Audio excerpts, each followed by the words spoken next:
Yeah, this is very good news. Yeah. They'd have they'd open up a Disneyland in Tokyo, but the Seven Dwarfs would tower over the natives. No, that's a good joke. That's good. So I say hi to Joe and Kristen and to Jake. I sure will. And little Megan is doing okay? Oh yeah, she's at Girl Scouts right now. Yep, she's doing great. Oh, that's good. Yeah. Oh. And Courtney and Devin? Oh yeah. Did anybody move into the new place? Yes, I do believe now somebody moved in, but I don't think I think they're just here on the weekends. Yeah? Yeah. Oh, really? Yep. Huh.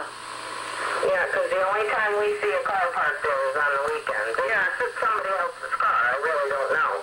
Yeah, somebody told me it was a white van. Yeah. Mm-hmm. Yeah. Oh, that's interesting. Yeah. Well, I'm writing a good lawsuit against them all. What? Yeah, against Bully Dixon and against Nasty Natalia. Right. Okay. Yeah, thanks for a good report. I'll stay in No touch. problem. You got my number, huh? No. Yeah, well, it's same number, 914. Okay. Yeah, you got that number, 914? I think I do have it written down. Yeah. Okay, yeah. All right, and the address is the same, Box 124, Ghent. Box 124. Ghent, New York. 12075. Yeah. Okay. All right. All right. Well, I'll tell Penny when I go upstairs that you called. Yeah. Does she sleep with you? She sleeps on the bed, yeah? Yeah. She doesn't sleep in our face. She usually actually kind of wedges herself in between Joe and I. Well. Okie dokie. Okay. Thanks for the good report. No problem. Bye-bye. Bye-bye.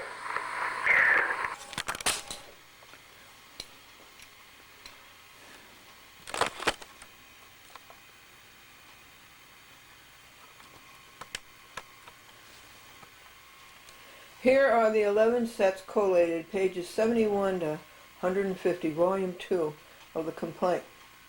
Volume 3, pages 151 to 190. And that, of course, has to be printed and collated. This has to be marked Volume 2. And the last 30 pages or so are going to be up by 5 sets. Trafficante, Littman, Pataki, Commission on Judicial Conduct, and Judith K. So they can see how bad Bully George Dixon is and that he must be removed immediately. Cecilia Mastroelli sent this tape back to Glendora. I screened the tape. There's nothing wrong with it at all. It's just the way I want it. It's just another count of editorial control against Cecilia Peekskill, that Nut Savarino, Charles Dolan, Cablevision, James Dolan, Mac Budil, Thomas Garger, Miles Rich. There's nothing wrong with that tape. It's the way I want it. And this is editorial control again. Working on this file. 3 of them are done. That was one of them, that Peekskill tape. Here's 3 of them done, 3 telephone bills paid. Did I tell you about MCI? This MCI bill's $60, but I believe that's the last of them. And this crazy local phone is $22 and Verizon is $20. But did I tell you about MCI? For $25, you can have unlimited regional and long distance calling. You can telephone as long as you want, you can telephone as much as you want, and you can telephone anywhere you want, and it's $25 a month. It's called a national something.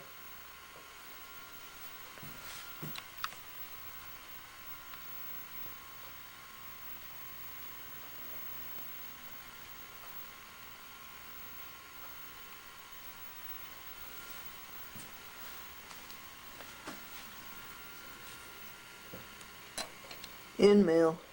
23 in-mail. 23 jobs came in the in-mail. That's the way I want that. I want that ghost effect. That's exactly what I want. Nothing wrong with this tape. Now I want it played as is. Why should Goodyear and IBM merge? So they can manufacture a computer that makes snap decisions. And they'd open up a Disneyland in Tokyo, except the seven dwarfs would tower over the natives. Why did the man cross the microwave with a TV set? So he could watch 60 Minutes in a quarter of an hour. Here's tenants and neighbors, folks, putting up a fight against avaricious landlords and collusive judges and greedy lawyers who make people homeless. Mitchell-Lama tenants face the big rent hikes. And Shelley, can we come and live with you? A rally outside the Speaker Silver's house at 250 Broadway, City Hall, Lower Manhattan, Sunday, May 2nd, 2 to 2:30 p.m. Good for these people. 10th Annual National Alliance of HUD Tenants Conference. That's a good thing. So we'll send them 4. Tenants target Assembly Democrats. Tenants send letters to elected officials. Tenants picket Speaker Silver. Nassau County tenants appeal Rent Guidelines Board lawsuit. Tenants and neighbors.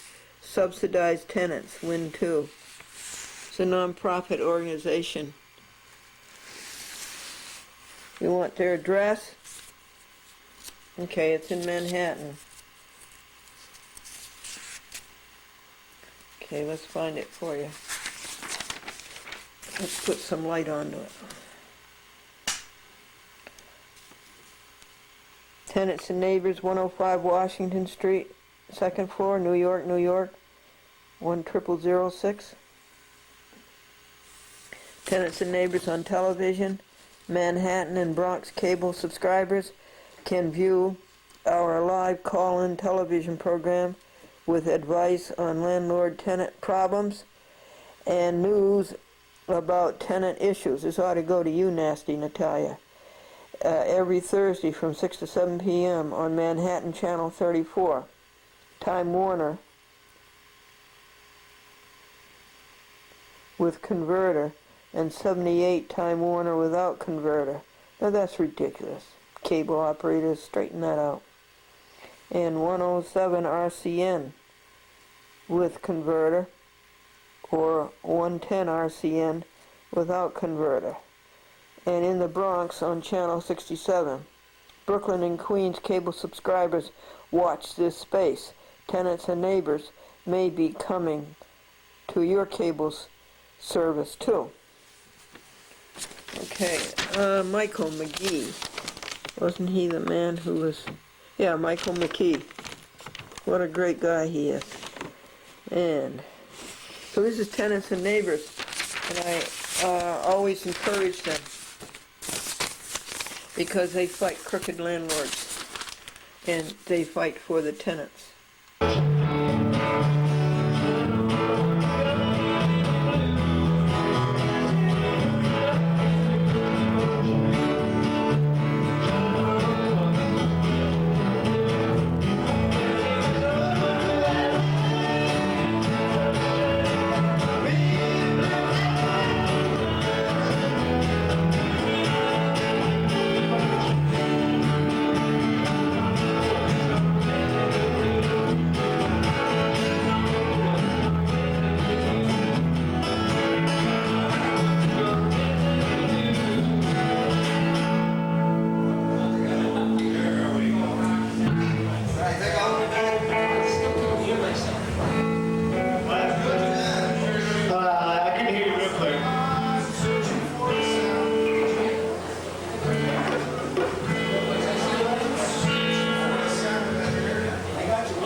This is the Harrison Town Court, Glendora versus Charles F. Dolan.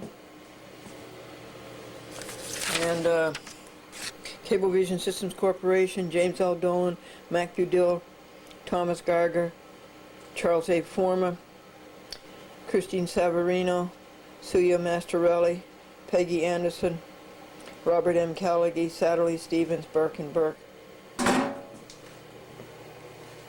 and Patricia Langelotti. And this is the form that has to be made out. And here's the gravamen. Violation of my public access rights and the money it had cost me to try to get my rights back. And this is from Rosemary King, the court clerk. I remember when she started out as a court clerk. And I remember her husband, too. It's not a quarter after the hour, or a quarter after, half past or 3/4, but it's time to rejoice. All of that in-mail is done. 23 pieces of in-mail. Legal papers and details. It's done. Rejoice, rejoice, rejoice. Here's some words for you, folks. Action. An action is a legal procedure by which a person demands and enforces his rights in a court of justice. Judges don't know that. And actionable, that means something that can be brought as an action in a court of justice. The third word, this is 103. This is words 101 to 103. What's the third one? Actual. Not theoretical. Not hypothetical. Not virtual.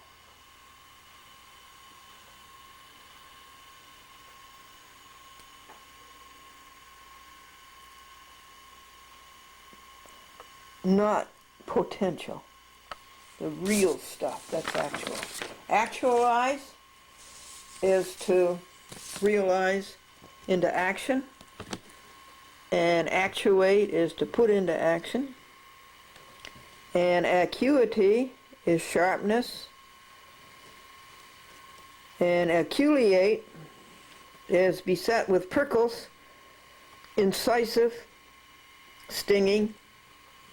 Acumen, remember my dog named Acumen because he had acuteness of mind and keenness in intellectual or practical matters. Remember him? Bless him. Acuminate, tapering to a sharp point, like the heads of these law clerks. Acute is perceiving.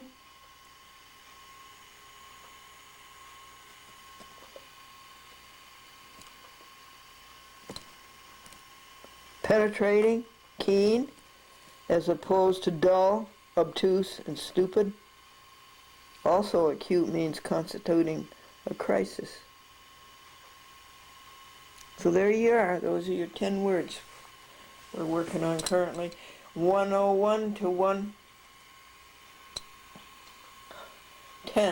And yesterday, Daniel gave me a test on words 31 to 100, and I got an A+.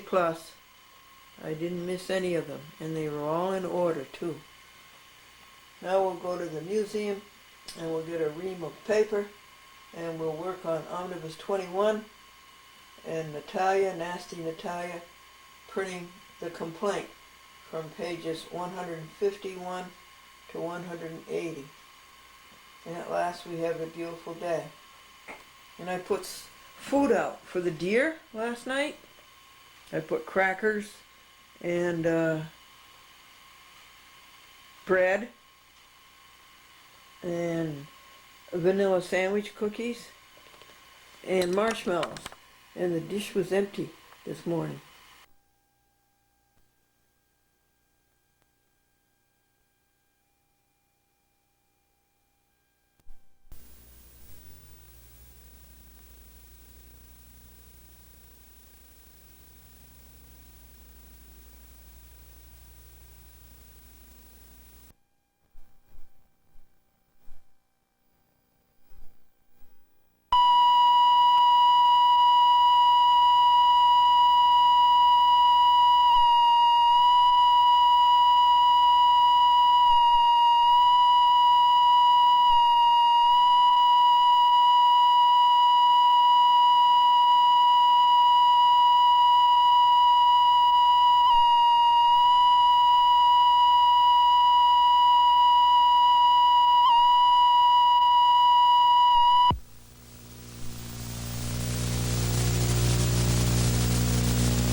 which is the name of a restaurant, and which also is the name of a devotional that has really helped over the past year, given to me by the Reverend John S. Williams.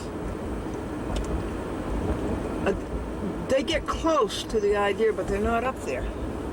And they talk about obedience to God and submission, but that's not what it's all about. It's about a partnership, about being one with God, about being the same with God. They miss it, and most of the Bible misses it too. So, here's a prayer for you.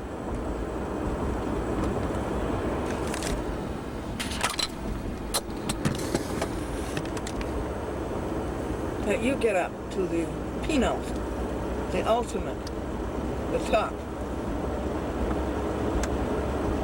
and that you become adamant, impenetrable hardness, incapable of being dissolved or broken, the oneness, the happiness and the joy.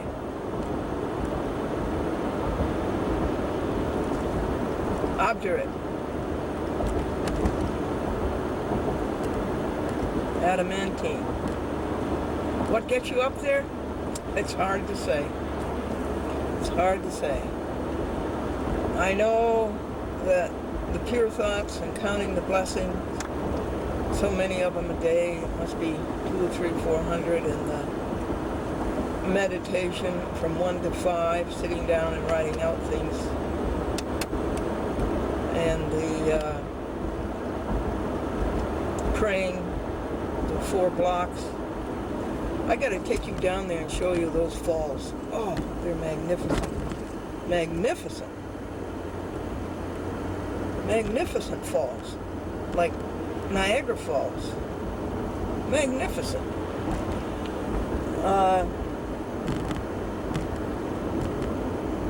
Where were we? So many prayers, you know, every hour and every day. Never giving up on them. And if something happened and got behind, make sure they're made up. Who could ask for anything more? That must have helped. Certainly the rejoicing every 15 minutes. That had to help. And by the way, is it 9:15? Yes, it is. It's 9:15 and we rejoice. God bless that poor little animal in the road.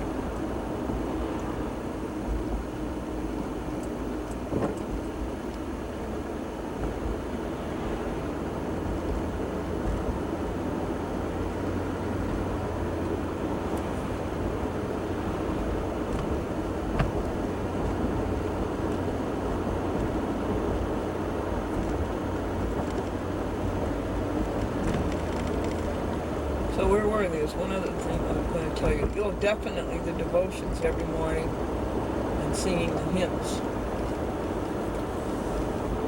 The hymns this morning were, oh beautiful for spacious skies, for amber waves of grain, and also, my country 'tis of the sweet land of liberty, of thee I sing.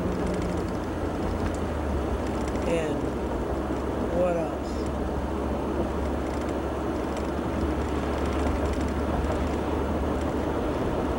That other one. Another patriot song they always sing on Memorial Day, which is this month in church. Okay.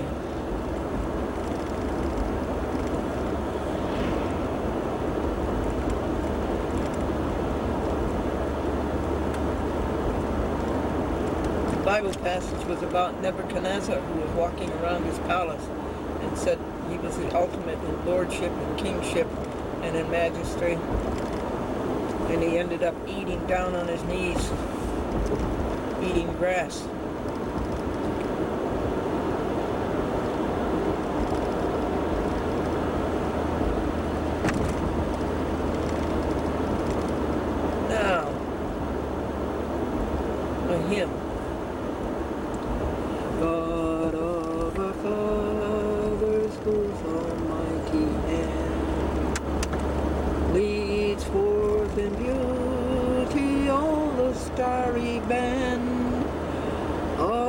shining stars in splendor through the sky, our grateful song before thy throne arise.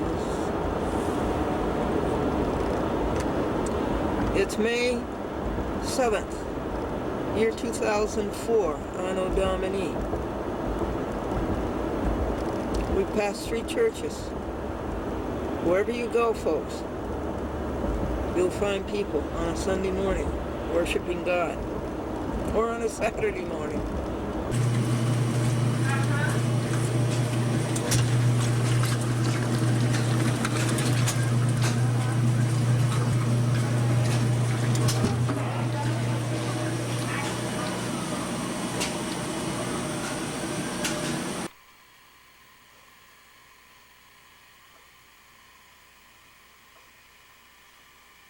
That's pretty.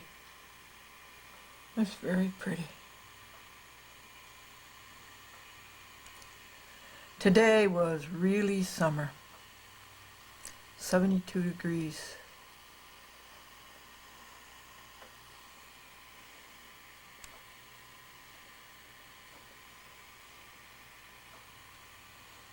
Oh, isn't it wonderful?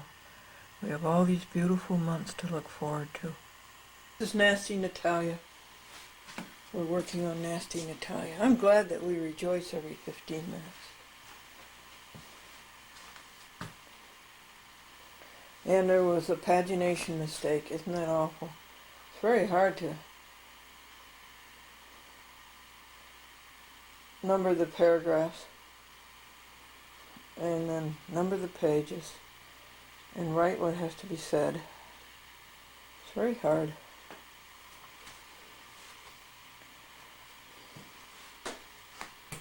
So it turns out to be 220 pages instead of 190. This is the complaint.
It's editing time, folks.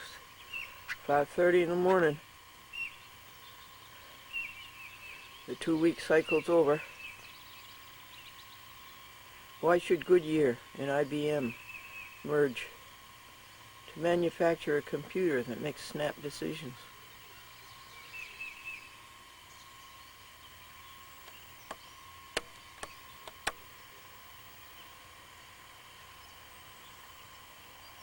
Okay, let's start setting up the editing. Before we leave the subject of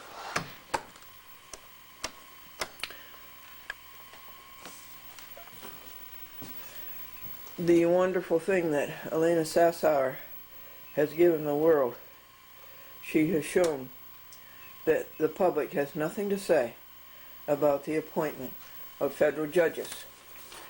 She gave everything she had. She went to Washington, D.C.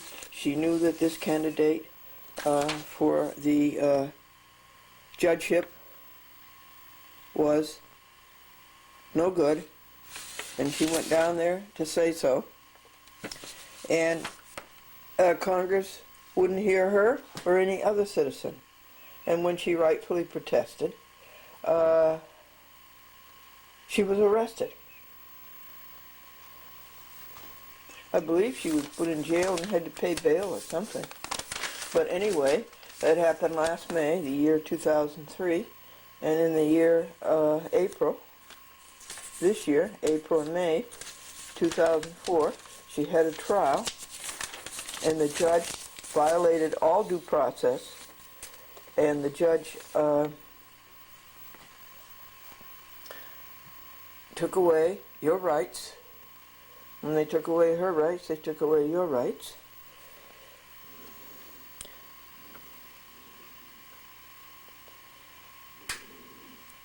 And she was, and her information was withheld from the jurors. She did not get a fair trial. And it was an awful failure of the courts, in addition to Congress. I should think she would sue Brian Hoffman, the judge who did this to her. In fact, that judge should be fined and put in jail. Now, just as the public had nothing to say about who became President of the United States the last election, the public did not appoint or elect George Bush. George Bush was appointed by the judiciary. This whole thing with the judiciary has to be changed. They do not monitor themselves.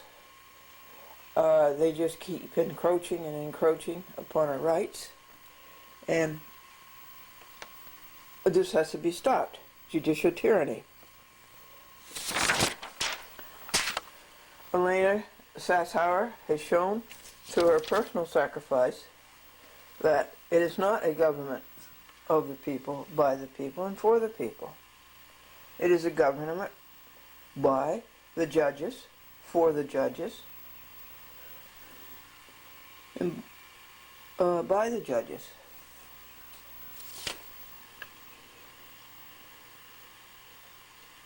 It is a government of the judges. Okay, this is George McDermott's letter to Elena Sassower.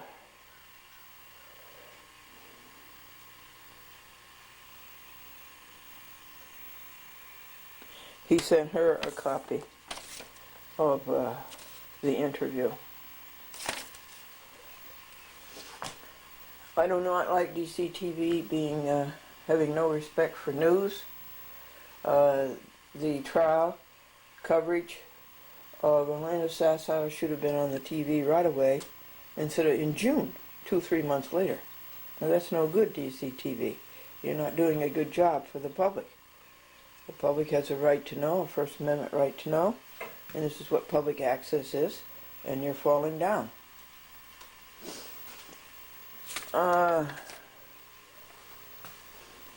One other thing is going on.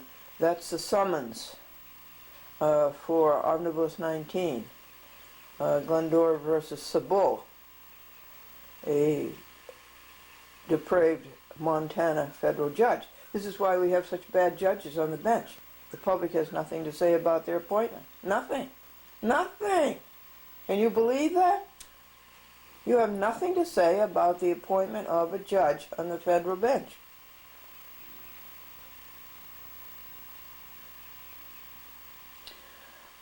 So I'm sending out these summons for Omnibus 19, United States District Court, District of Nebraska. That's the court that kept returning my complaint because I didn't pay money, you see. You know, justice is a luxury. You know, only rich people can afford it. You know, if you're a poor person, you can't pay the fee. Well, then you can't go to court. Okay, you can't have any justice.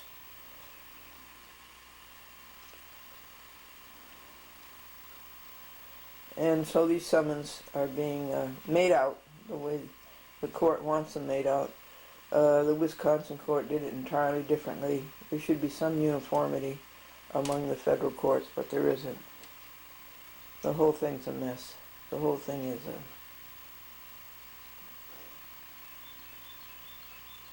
terrible mess.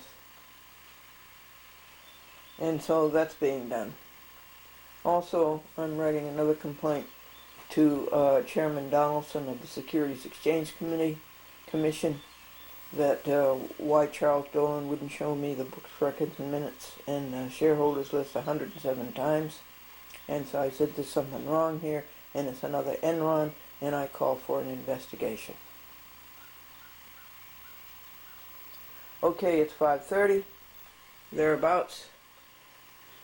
We rejoice for the new day, to get out of bed and walk around and do things that have to be done.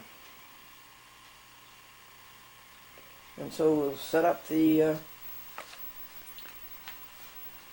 VCRs. They're turned on. I had to do this last bit of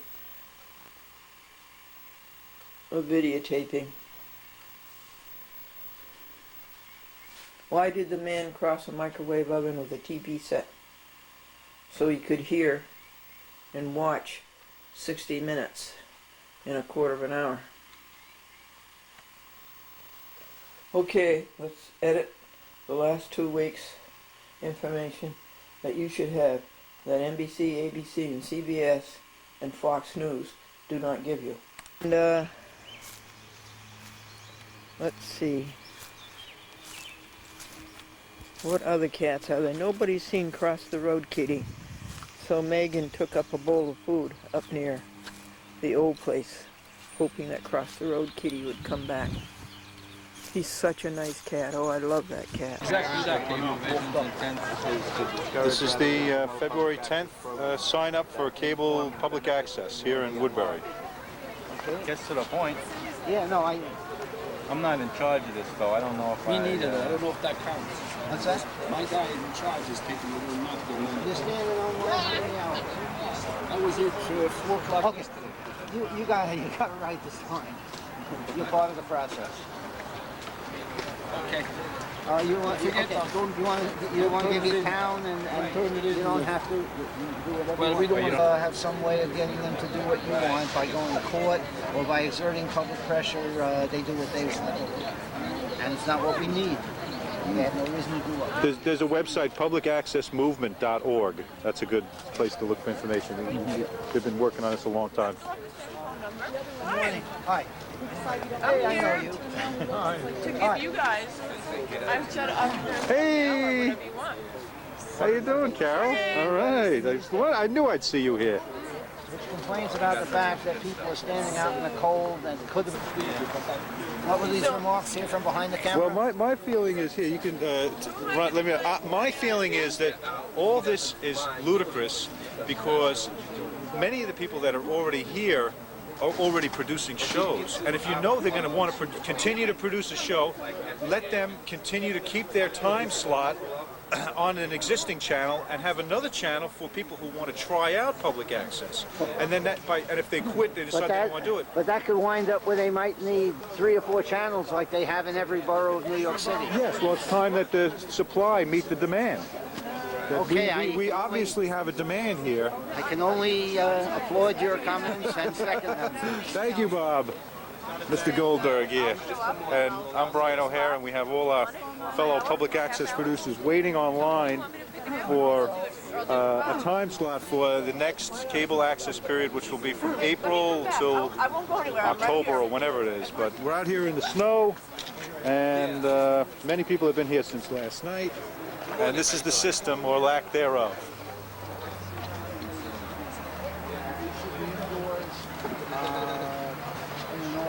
Or something to get a number when you go in and sit down and, at least in some meeting conditions, have a restroom available and not do it outside. It could be raining, it could be 30 degrees colder, and they should be doing it differently than they're doing. So that's essentially what this is.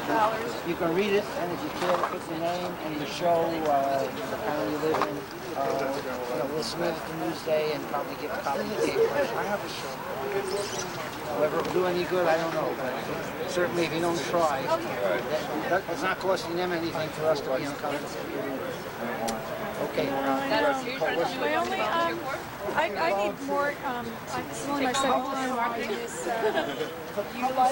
for what? Well, we're taping this and some documentation of the event. I have to be honest with you. All right, if you don't want to be on the camera, just that's all. You don't have to. For them, we had it paid for 3/4 inch tape. You know, $15 a shot. No, I still have It's only by putting pressure on them that we went to the half-inch, and you know, now people can afford to do it. Hi, we're submitting a letter to Newsday complaining about how this is done. There's no reason why, if you can kind of flip the page over and keep on going. Yeah, I signed this last time and it was the same thing. No, I'm telling you, there was no channel until a lawsuit was brought, Yeah. and mittens. Okay, and we started off using, you know, being required to use 3/4 inch, Yeah. 3/4 inch tape. Right. You know what that is? Yeah. That's a semi-professional tape that costs $15 a shot. Right, and then I mean that's a big thing. I mean everybody is saving like $10 every time they produce a tape. Yeah.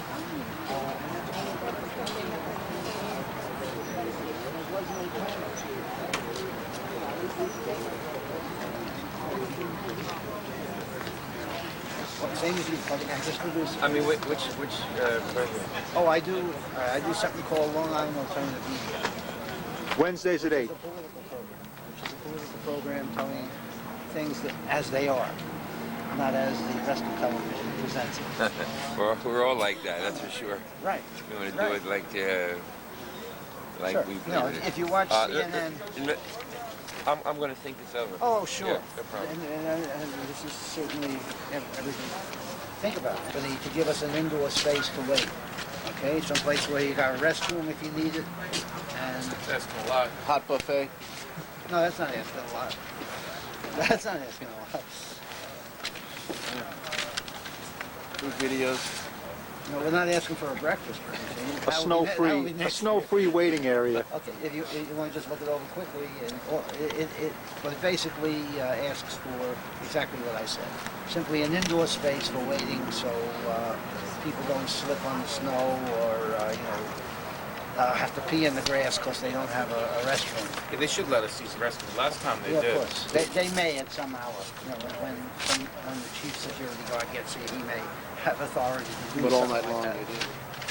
I don't know if I agree with that. How does public Did you access? try knocking or anything like that? Not this morning.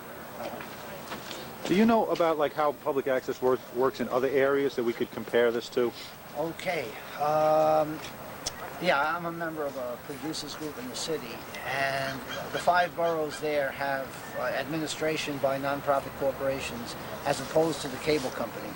Out here on Long Island, there are 2 places like that, Great Neck, Manhasset, and town of East Hampton have nonprofit corporations. Each of them has problems. Is that yours? I hear Yeah. complaints from people all over. Yeah. What is the problems with those systems? Well, what they're doing now, thank you. What they're doing now in Queens is they have a lottery, which is good and bad. One thing is good, you don't have to stand online. The other is that you may not get a space at all until the next 6 months. Yeah, that's not bad. I mean, that's Yeah. not good. I'd No, rather. It's just random. They Yeah. just choose. Lottery's not good. In the city, each of the boroughs in the city has 4 public access channels. Each borough has a comparable population to either Nassau or Suffolk, but we only get 1 channel. Okay, and that's wrong. We should immediately have another channel. But getting it is a political issue because you know what the term balkanized means? Broken up. Broken up. That's how the czars of Russia kept control of the different peoples, was breaking them up into little sections. We have 106 at the last count I saw, different contracts between municipalities, cities, villages, and towns, and the cable company, which governs this, the access channels along with everything else that the cable company does. You have sometimes incorporated villages with 3,000 people. They can't even afford a knowledgeable lawyer to negotiate with this behemoth company. Cablevision, you know how big Cablevision is? Now, $5 billion a year or something like that. Owns Madison Square Garden, Radio City Music Hall, the Nets? On one of them, the Knicks or the Nets. More than one sports team, 6 production companies, a satellite company now, a telephone company. I don't know if you know, but the cable companies are looking to, take away from Verizon the lion's share of the phone Yes. business. And they have the technological capacity to do it. Cable has a very wide bandwidth, and you can put a lot of information through it, as opposed to the twisted pair wire that they used from 100 years ago. So this big company has so much clout politically that that they're a monopoly. It's one company. You can't go to a second cable company on Long Island. And when you don't have competition, you really need regulation. We deregulated going in exactly in the wrong direction. And Congress eventually, when the people wake up and change the Congress, will go back to a regulated system. Regulation stinks, but it's the better alternative to a monopoly system, right? Okay, so I thank you for signing, and we'll try to get a warm place. August will be a comfortable place by August. Yeah, we should have maybe summer be outdoors and the other one be indoors. There's this man over here. He's the sign my petition guy. That's right. Oh yeah. I signed it last time. Do you need to sign it again? If you would. Okay, this time we're asking for a very definite, simple thing. What is it? Okay, instead of standing out here in the cold, in the wet, in the uncomfortable early morning hours, he's got me recorded on camera. Don't show him this. Don't record what I'm going to say. This. Okay. No, don't. Yes, sir. Now, what do you got under that hood there? Me? A little bit of hair, I know, that's your opening line on your show. Show us what you got under that hood. So we're out here at the sign up for Cablevision's public access with Kevin Trench, and you were mentioning that there might be a better way than doing this. Yeah, definitely. There's always a better way to, do something. Like, as you can see, there's a long line over here. People stand outside and freezing. Yep. If you're like me, you slept overnight. Yep. But definitely, I'm pretty sure Cablevision could implement a way where we could have more comfort in signing up for a new season, and a better way. I mean, I don't know the better way, but I'm pretty sure there's a way. Yeah. So if you have an idea, write to Cablevision, contact the number, Yes. and we're open for your opinions. Yeah. Thank you, Kevin. Yeah, we got a petition going around here to get an indoor waiting area, and I think that might be a good first step anyway. I'll be signing it. All right, thanks, Kevin. I've already signed it. The idea is not to stand out. Approved. We're moving our chairs. Get around, or you travel around.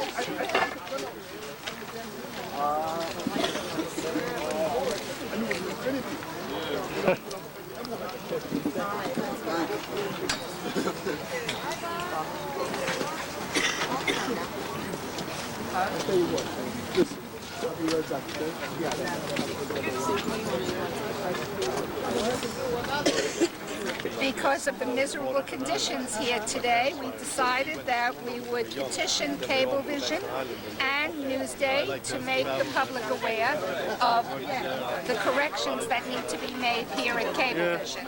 And so we designed a petition. Let me read it to you.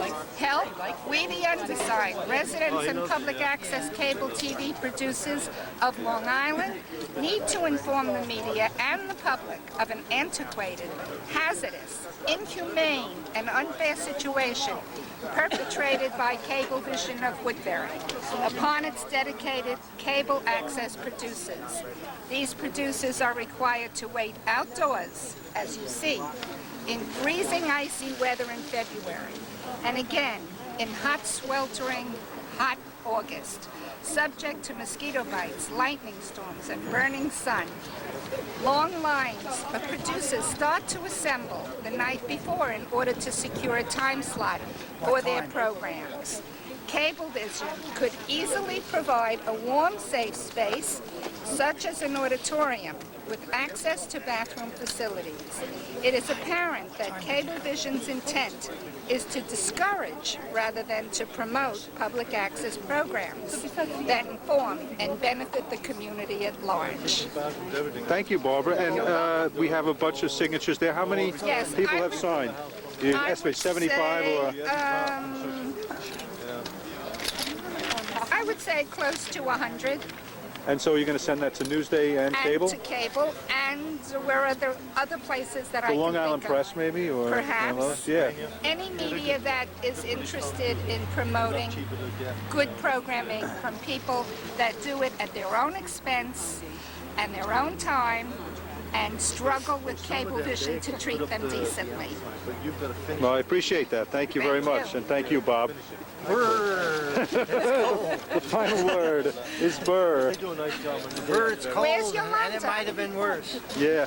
This is the scene here at February 10th, 2004, from Cablevision. We're signing up for public access spots, and we hope that letter will create a little awareness and get us a spot to wait inside for future sign-ups.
tank or off rooms.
my soul and all that is within me, bless his holy name.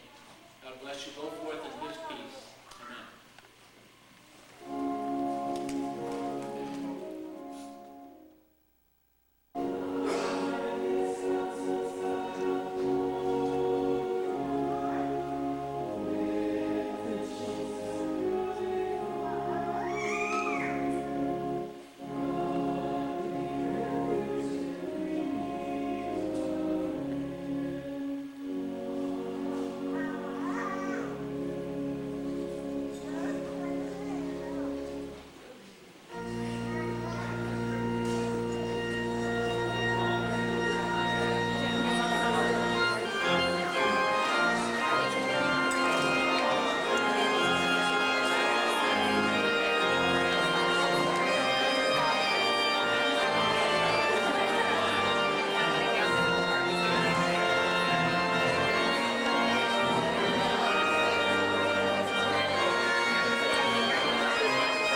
Big moment.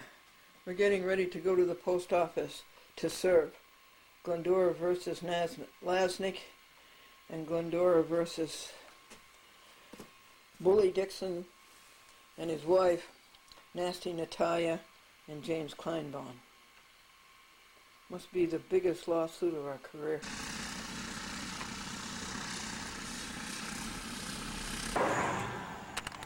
To show you this tree when it didn't have any leaves on it. It's a perfect elm. You don't see many of those anymore. And they're such a beautiful tree. They're like a vase of flowers. I love elm trees. Well, we're going to the Ghent post office. And we're going to try to serve this mammoth lawsuit. That plane took off without any trouble, didn't he? He didn't have a runway, he just had grass.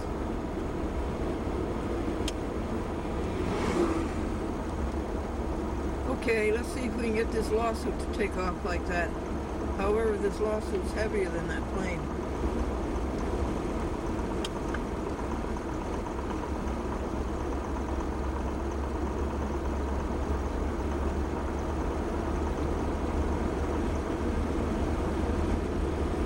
Like the country road?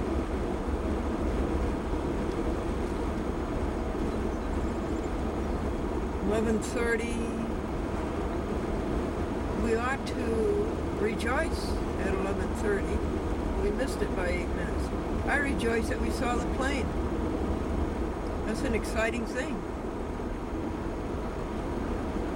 When a person can fly like a bird, that's pretty good.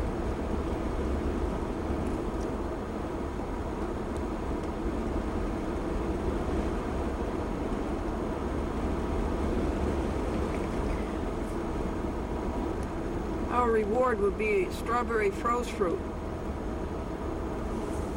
That's the only frozen confection I eat. I don't eat any dairy products.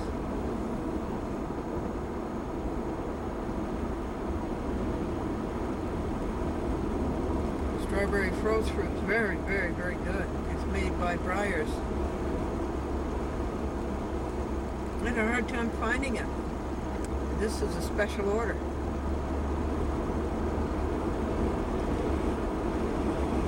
I didn't tell you the costs in Glendora versus Lasnik. It was like 32 hours. Omnibus 21. And I think it costs about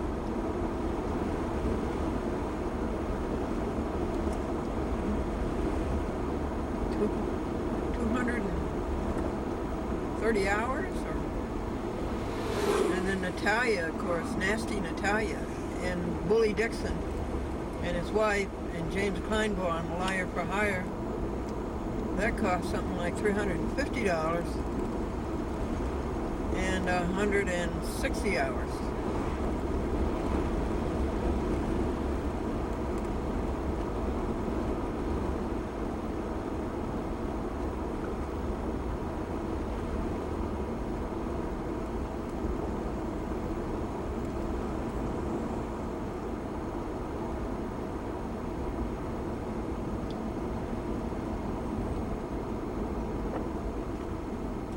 We'll see how much we can get mail before noon. Maybe we can buy the stamps and affix them while the post office is out to lunch. This house is for sale. It's a sweet house. That maroon house. That's for sale. Isn't that a cute house? You want to buy it?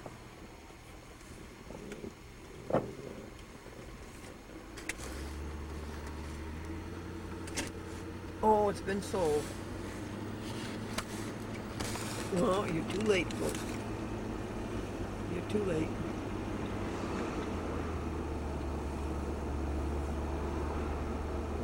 That's where I get the strawberry froze fruit.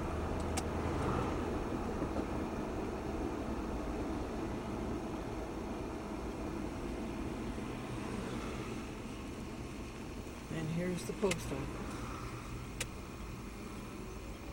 And the rug store is open. We have to buy some rugs. Little rugs. wonder if he's got any pieces.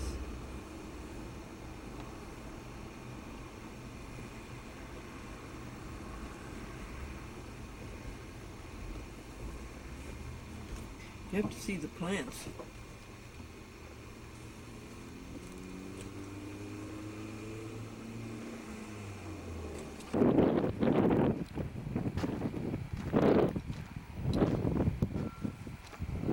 Would you like this stand? Kind of nice. I sort of thinned out the museum by a whole lot. And I pick up people's rubbish, take it to the dumpster. And we put the cypress desk there so that we'd have a lot of light to sit down and see and write. And this is the roll top here. And I think all the boxes look good enough, don't you? I've been straightening columns now for 2 weeks, replacing the retired boxes with new boxes. And when I am called, the desk 1 and desk 2 go there. The 6 file cabinets like this, contiguous to each other, all 6 of them, desk board on top, and another desk board on top, and the VCRs will go up that side. The monitor will go over here. And this is a nice place for 2 people to sit and chat, and that space behind the 2 chairs is for the bed. So I think everything is ready. Everything is ready.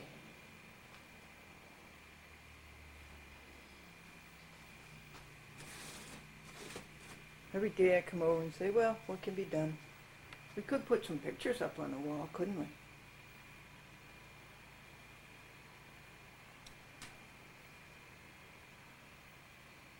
There's a leak there.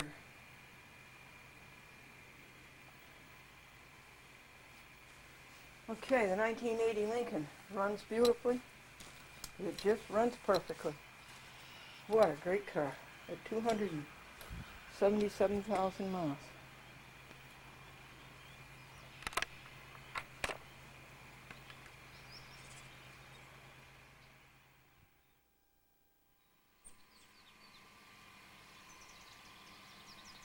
Hi there, folks.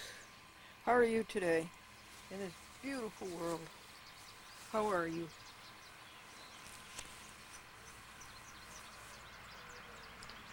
Well, the thing with Elena Sassauer,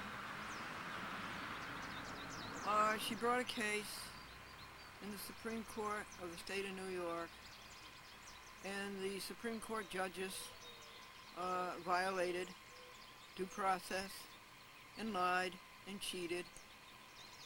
And so she complained about those judges to the New York State Commission on Judicial Conduct, and the New York State Commission on Judicial Conduct did its usual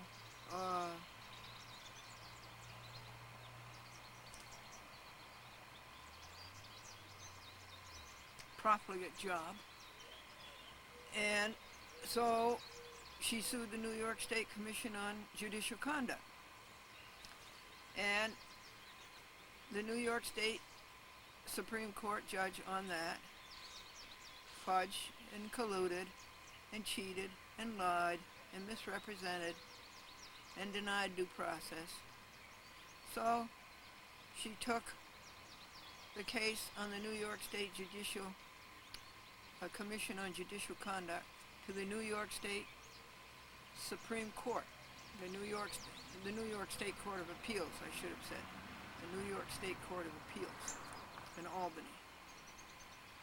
And they, of course, colluded and cheated and denied due process and did things all unconstitutional. And one of the judges on that New York State Court of Appeals is a judge named Wesley.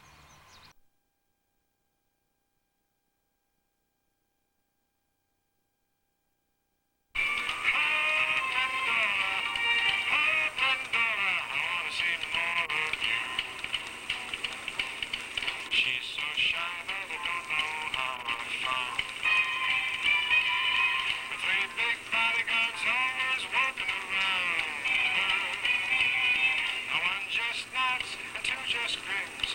Three got a mouth full of safety pins. Oh, Glendora, I want to see more of you. More of you. More Glendora. More Glendora. More Glendora, I want to see more of you. More of you.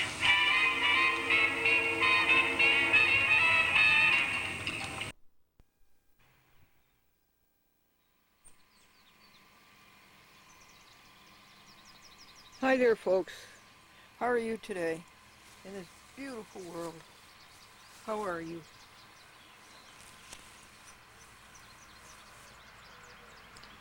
Well, the thing with Elena Sassauer,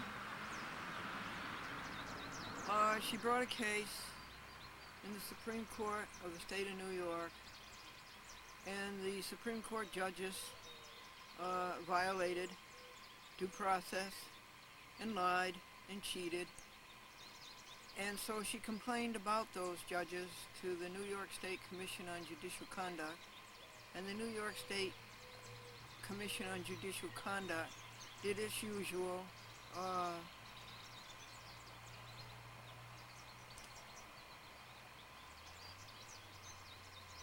profligate job. And so she sued the New York State Commission on Judicial Conduct.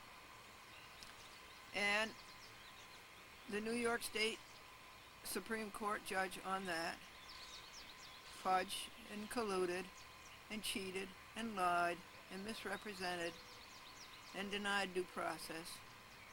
So she took the case on the New York State Judicial Commission on Judicial Conduct to the New York State Supreme Court, the New York State Court of Appeals, I should have said, the New York State Court of Appeals in Albany.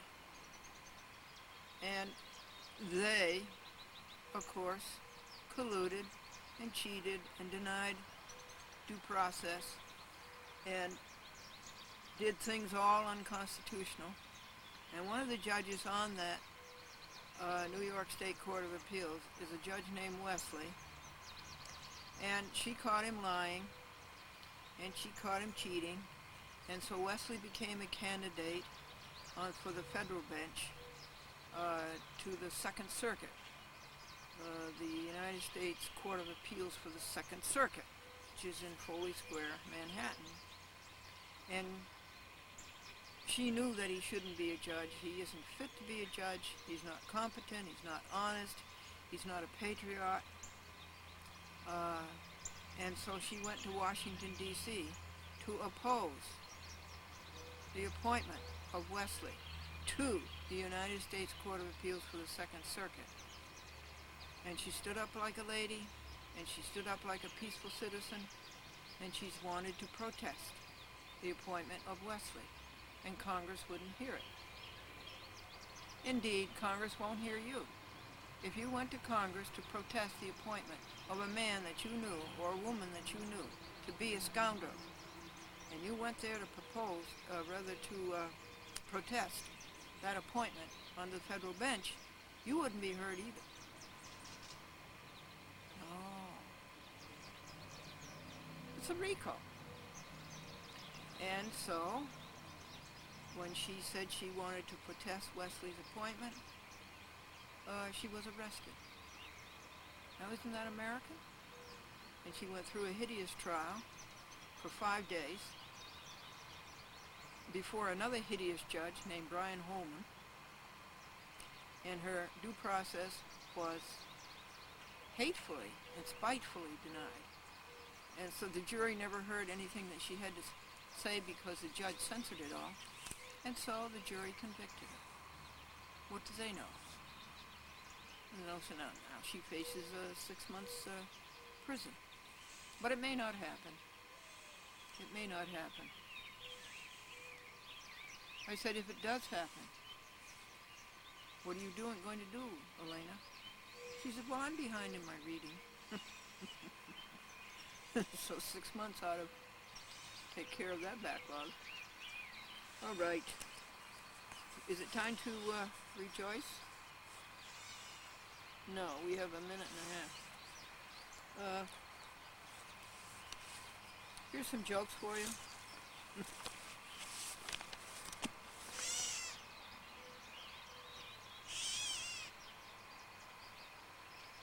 Peter was telling his father about his first piano recital, and he says, "You know what, Dad? There's going to be real people there, not just parents." Elliot says that he grew up to be the kind of a kid that his mother didn't want him to play with. And Billy asked, "Dad, what is the perfect example of minority rule?" And Dad said, "Having a baby in the house."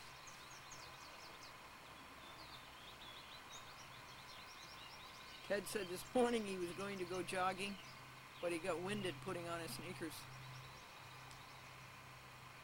And Joanne brags that she knows her job so well she can do it backwards. And the boss says, and she does.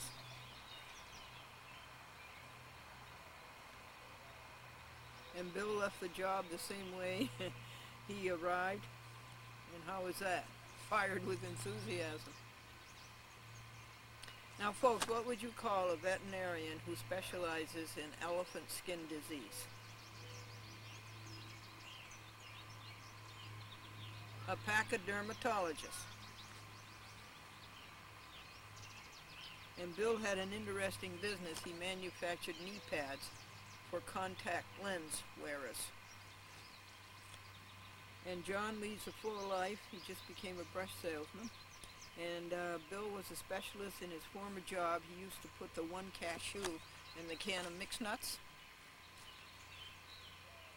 And the boy said to the new girlfriend that he's a plant manager for a large industrial firm. And she said, "Oh, really?" And the friend set her straight and said, "Yes, he's the plant manager. It's his job to water them." And Ed worked at Midas Muffler. And he quit. You want to know why? It was exhausting.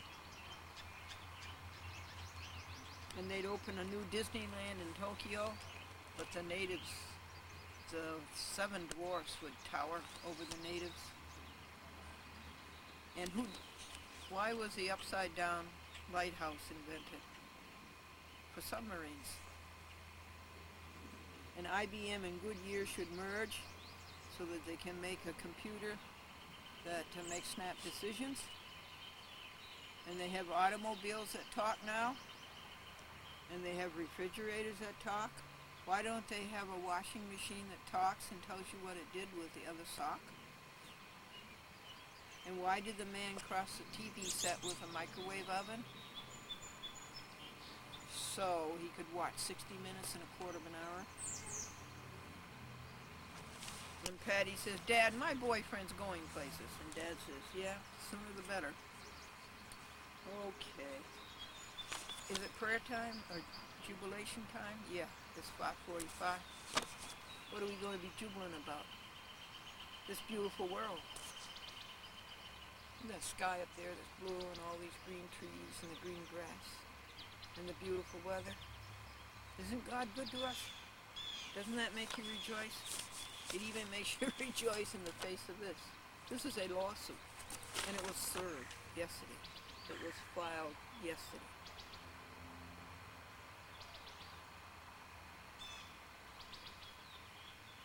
It cost something like $250 in postage and to print it. And it took something like 35 hours. And then the other half of it, it includes the nasty landlord, Natalia. And that part of it took something like $400 and something like $170. But it was served yesterday on all these defendants. And it was filed in the United States District Court, Chicago, the 7th Circuit. Now, how do I present this to you? Frankly, if you're not intensely interested, as is George McDermott, as is Elena Sassauer, and is Glendora, in saving your country, I would go to another channel. This is serious business. You can't have a good country unless you have good courts. And I just,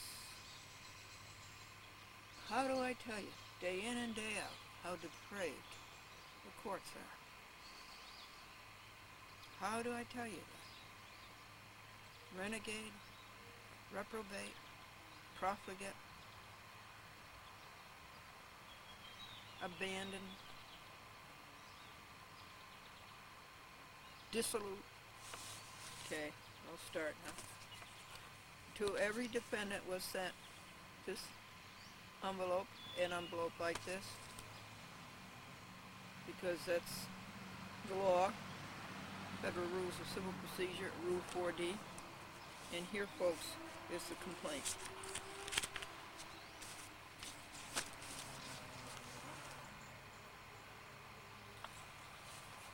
I'll read you the defendants as I read the complaint about each defendant. It's Glendora Plaintiff versus Robert S. Lasnik, 1010 Fifth Avenue, Seattle, Washington. He's the first defendant, the lead defendant. He is a United States District Judge who does not follow the Constitution and who does not follow the Federal Rules of Civil Procedure or the United States Code. And it's a complaint, and it's a verified complaint. That means that I asseverate under penalty of perjury that I'm telling the truth, the whole truth, and nothing but the truth. So help me God. And a jury trial is demanded, and what does this say down at the bottom? 21. It's Omnibus 21. Ominous Omnibus 21. And it was started on St. Patrick's Day, the year 2004. It didn't get filed until yesterday. May 9th, 10th. No, yeah, 10th. Okay, so I won't go through the defendants until I get to their complaints. This is a verified complaint under penalty of perjury. Glendora asseverates she is telling the truth, the whole truth, and nothing but the truth, so help her God. Defendants have not.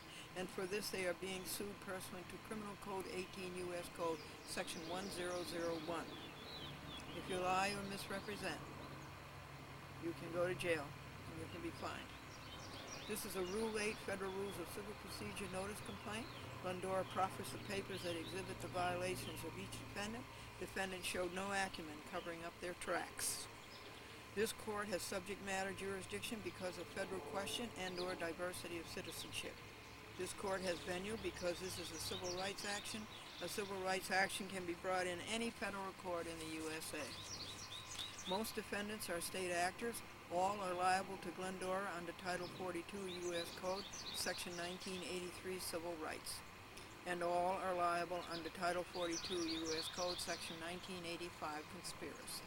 They all conspired against America.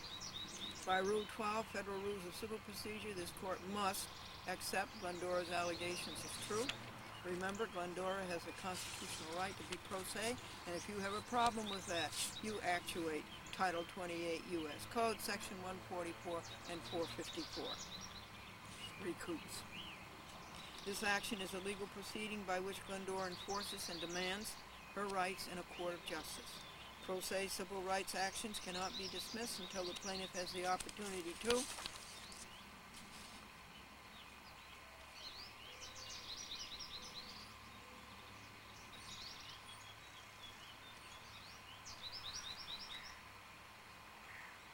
unless it appears beyond doubt that the plaintiff can prove no set of facts in support of her claim, which would entitle her to relief. That's Glendora versus Cablevision. The first big case I won against Cable. No, it was the second. It was the second case I won against Cablevision.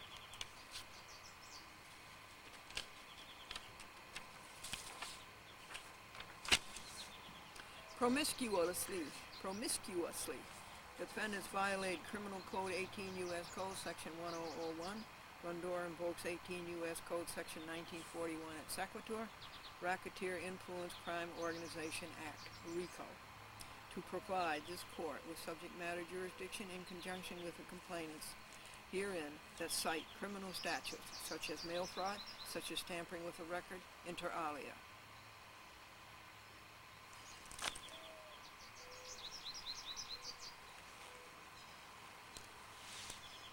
Is your red light on?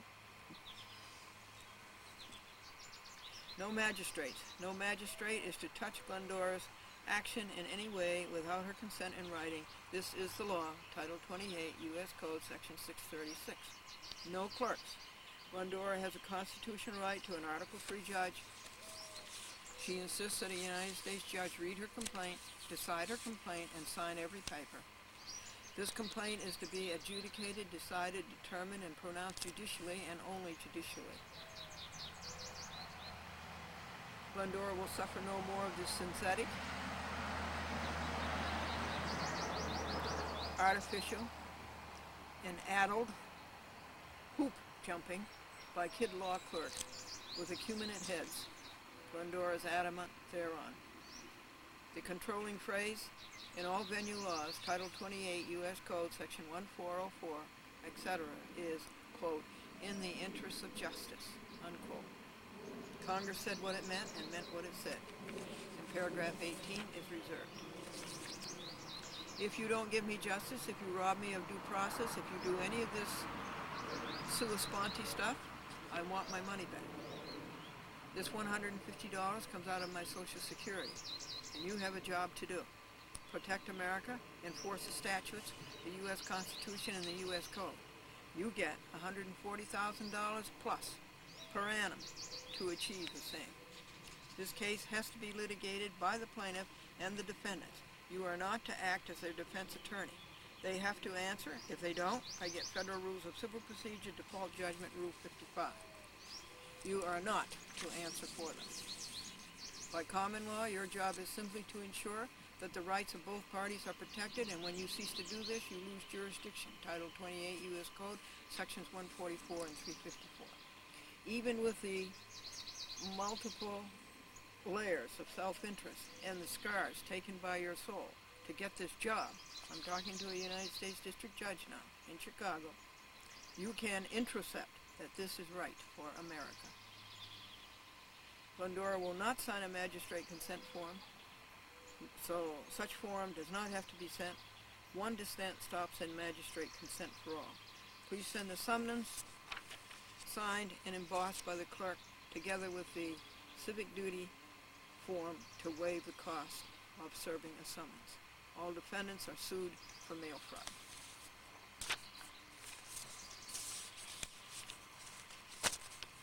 Robert S. Lasnik, United States District Judge, State of Washington, is sued for violation of the United States Code.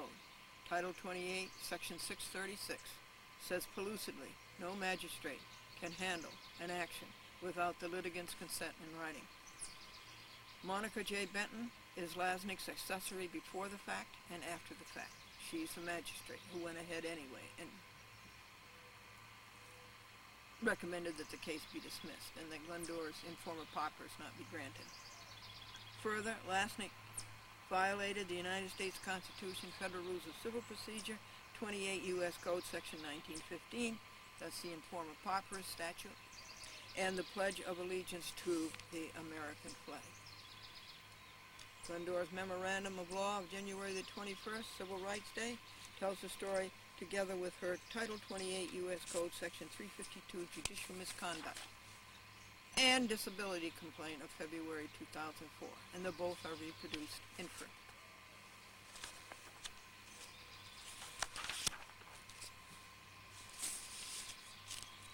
That paper, of course, I read to you long ago, way back in February, snow time.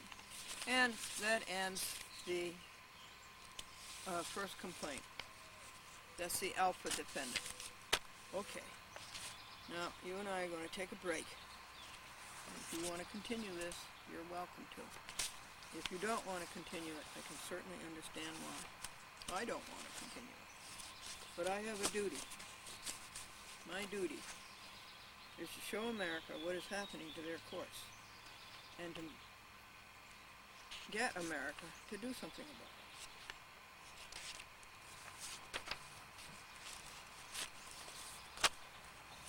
You gotta get a little table. I had a cute little table that folded up and it was light. Remember it? And now you can't find it. How can you go through life losing a table? Did you know that computers are in the Bible? Adam said to Eve, do you want... No. Let's start over again. Computers are in the Bible. Eve said to Adam, do you want an apple too?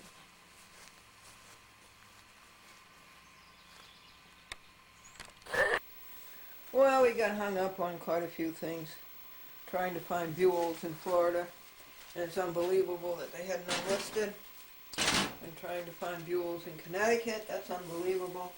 Connecticut is filled with Buells. And then I called, they did have some Buells in New York, and one Buell we found knew Lawrence and knew Evelyn. Well, still does know Evelyn, and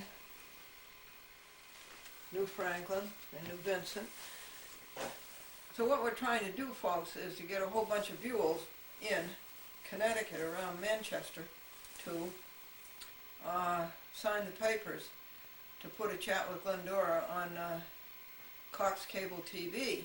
Bad people out there. So Dan gave me a good route to Manchester, Connecticut, Route 44.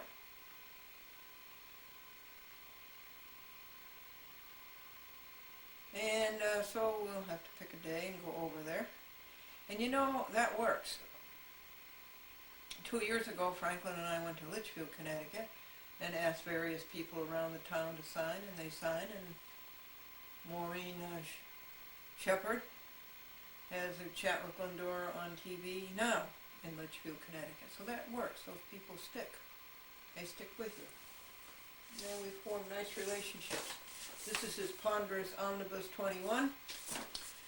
Glendora versus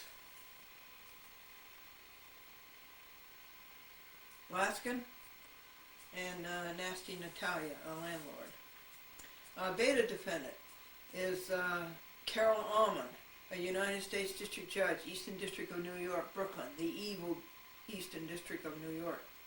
Defendant Almond closed Glendora's case illegally and without notice. She sent her papers to an old address, causing a 2-week delay in delivery of papers. She had been notified of the address change 3 times, and just another paper came in from them yesterday. They're pretty dumb in the Eastern District of New York for a lot of reasons. But right now, they're dumbest. They can't take an address change after 4 times. A case is not closed until a judgment is issued. No judgment has been issued. And Almond kept returning Glendora's papers and refusing to file them in violation of Federal Rules of Civil Procedure 77, 78, 79. Heinemann and Vega did the same. And when these two were sued in the United States District Court, Montana, they lied.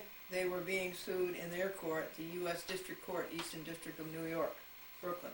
This is cheating under 18 U.S. Code Section 1001. Glendora invokes 18 U.S. Code Section 1941 at SEC to give the Chicago court jurisdiction over their criminal matters. Glendora's papers of March the 9th and 17th are the evidence and are included herein.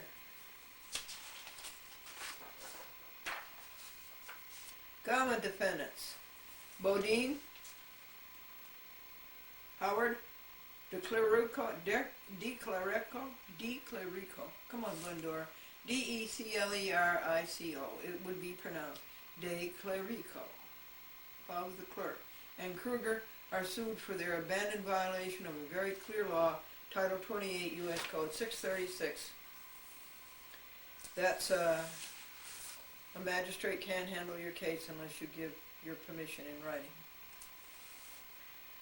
Further, they violated the U.S. Constitution, federal rules of civil procedure, and the Pledge of Allegiance to the American flag. Kruger is additionally sued for impersonating a circuit judge.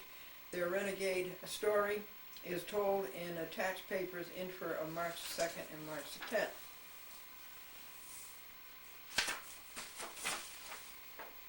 Delta defendants.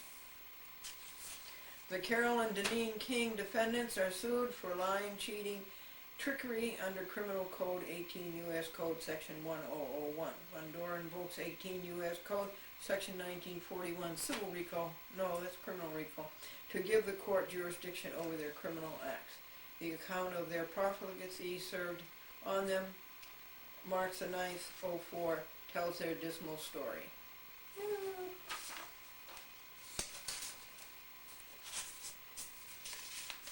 Mary Ramage's neighbor, her kitty cat, had 3 little kittens, and they're just climbing out of the box now, the little kittens, and their eyes are open.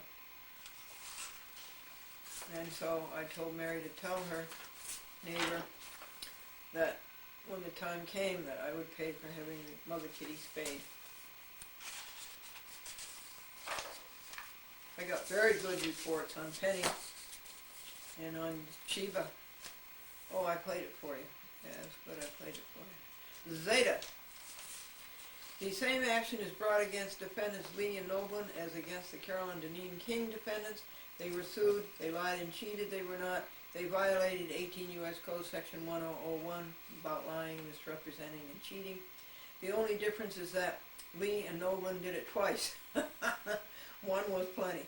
Glendora invokes 18 U.S. Code Section 1941 RICO to give this court jurisdiction over their criminal acts, and the evidence follows.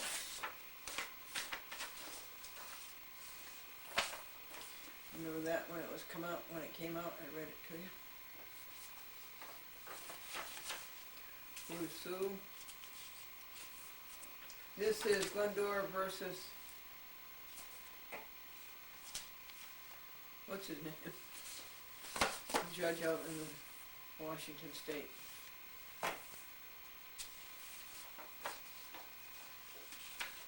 Defendant John Walker, Second Circuit, Manhattan. Chief Judge is being sued for false statements and documents, Criminal Code 18 U.S. Code Section 1001. Requested numerous times to produce a signed order that Glendora has to have leave to appeal. He cannot produce such an order. He continues to issue these false statements and continues to send Glendora false documents. Glendora invokes 18 U.S. Code Section 1941 RICO, Racketeer Influenced Crime Organization, to give this court jurisdiction over his criminal behavior. Whitby and McKechnie, the chief clerk and a deputy clerk, are accessories to the above. Additionally, Whitby and McKechnie have another violation against them, making believe Glendora was filing a case in the U.S. District Court, Southern District of New York, rather than suing them in the United States District Court, Milwaukee. For both Whitby and McKechnie, Glendora applies 18 U.S. Code Section 1001 and 18 U.S. Code Section 1941. Their profligate chronology is told in Glendora's open-faced letters to them in February, March of this year. Reproductions of the same are submitted infra. And here are the open-faced letters. You remember those? I read them to you, of course. How are we doing? Theta. Glendora appealed the order of the United States District Court, Montana, denying her 28 U.S. Code Section 1915 in form apocryphal, heretofore to pay the fees, and violating her right to a United States District Judge, no magistrates, pursuant to 28 U.S. Code Section 636. Defendants Fernandez and Tolman ordered Glendora to pay a filing fee in the United States Court of Appeals, San Francisco. Glendora cannot pay the filing fee in the United States District Court. How can she pay it in the United States Court of Appeals? Glendora's March 2004 letter to these defendants tells them weird facts. They are sued for wanton disregard of Title 47 U.S. Code Section 1983 civil rights and Section 1985 conspiracy.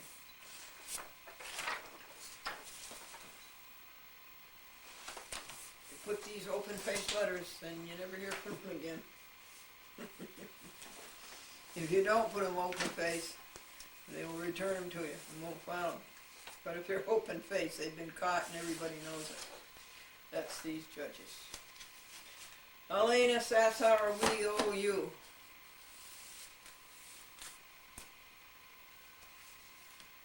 The way you gave up your life and went down there in Washington and stood up to block the appointment of a judge that you knew to be incompetent. That's a polite word for what they really are. Iota Boya et al. Are sued for fraud. They offered Glendora $400,000 to purchase her claim against Adelphia, now in bankruptcy. Glendora calls them on the phone, agrees, assents, acquiesces, consents, concurs, and complies. Then they do not want to do it. In New York State, an oral contract is as binding as a written contract. They are in Connecticut. Glendora is in New York. After breaching once, they sent out another letter. Can you believe this? This time they want to purchase Glendora's claim for $300,000, and this is fraud, and this is on audio tape. And here's the discussion of what fraud is.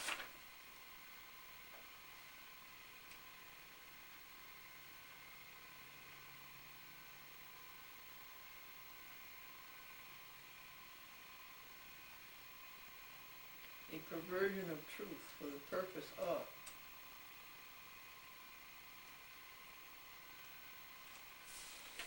That's a good thing to know, isn't it? Here is contrarian letter, which you know about. I read to you when it happened.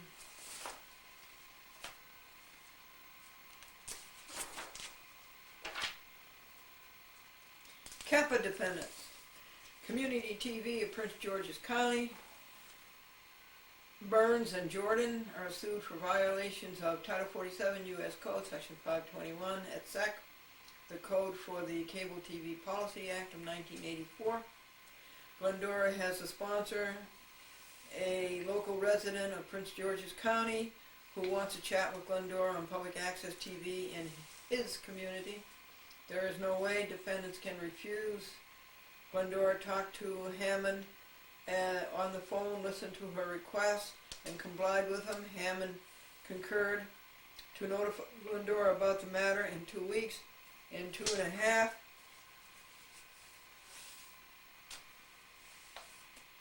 months, Glendora has never heard from Hammond.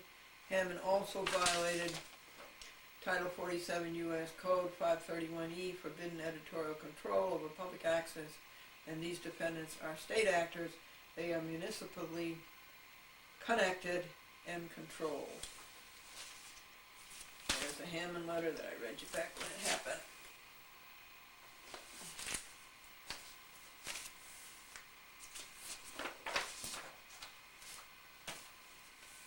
A man told me that Willimantic had 700 channels. Did you ever hear of a TV company having 700 channels?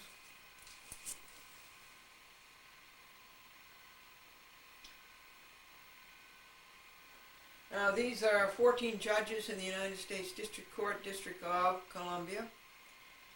Their names are Ginsburg, Santilli, Henderson, Randolph, Rogers, Tatel, Garland, Hogan, Urbina, Sullivan, Robertson, Kolar, Cotelli, Kennedy, and what was the new man's name? Howard? And Glendora petitions the Judicial Council of the District of Columbia Circuit for review of the order of Harry T. Edwards, dismissing her charges against the Judicial Council of the District of Columbia. That was outrageous. He worked himself into a hole. How are we doing? We're down to the Moo defendants. Cornell is a district attorney, no, an assistant attorney general, state of New York, is sued for attempted improper influence of a United States district judge. Arousing such bias and prejudice is strictly forbidden under 28 U.S. Code Section 144 and 454. She writes a letter to the U.S. district judge instead of a grown-up legal paper. She defied her civic duty to waive the cost of serving a summons, Federal Rules of Civil Procedure, Rule 4D, and in her access of zeal to prejudice the judge, she misrepresents and makes false statements, 18 U.S. Code Section 1001, and she tries to seduce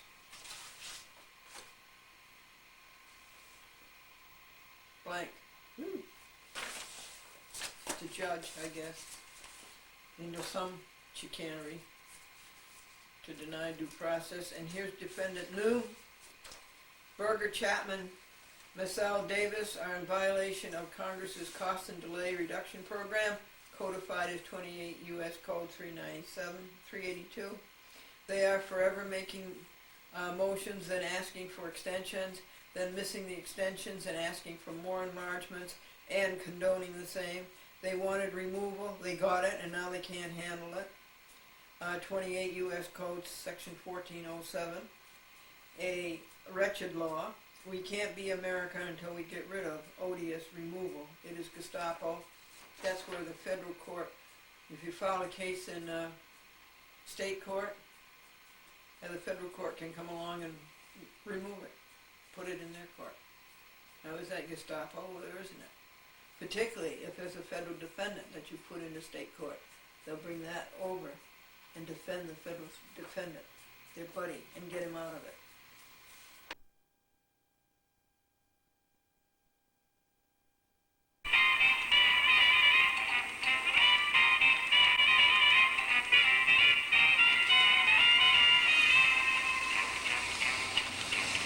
I'm in love with a darling named Glendora. She works in the window of a big department store. Eyes of blue, hair like gold, very young, but she never get old. Oh, Glendora, I want to see more of you. Oh, Glendora, oh, Glendora, oh, Glendora, I want to see more of you. And here are the open face letters. You remember those? I read them to you, of course. How we doing? Theta. Glendora appealed the order of the United States District Court, Montana, denying her 28 U.S. Code Section 1915 in form of pauperous, you're too poor to pay the fees, and violating her right to a United States District Judge, no magistrates, pursuant to 28 U.S. Code Section 636. Defendants Fernandez and Tolman ordered Glendora to pay a filing fee in the United States Court of Appeals, San Francisco. Glendora cannot pay the filing fee in the United States District Court. How can she pay it in the United States Court of Appeals? Glendora's March 2004 letter to these defendants tells them weird facts. They are sued for wanton disregard of Title 47 U.S. Code, Section 1983 Civil Rights, and Section 1985 Conspiracy.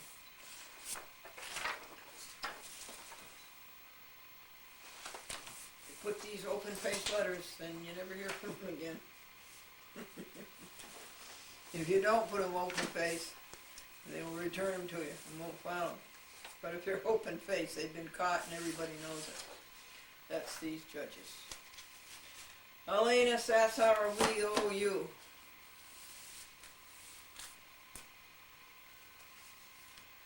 The way you gave up your life and went down there in Washington and stood up to block the appointment of a judge that you knew to be incompetent. That's a polite word for what they really are. Iota, Boya et al. Are sued for fraud They offer Glendora $400,000 to purchase her claim against Adelphia, now in bankruptcy. Glendora calls them on the phone, agrees, assents, acquiesces, consents, concurs, and complies. Then they do not want to do it. In New York State, an oral contract is as binding as a written contract. They are in Connecticut. Glendora is in New York. After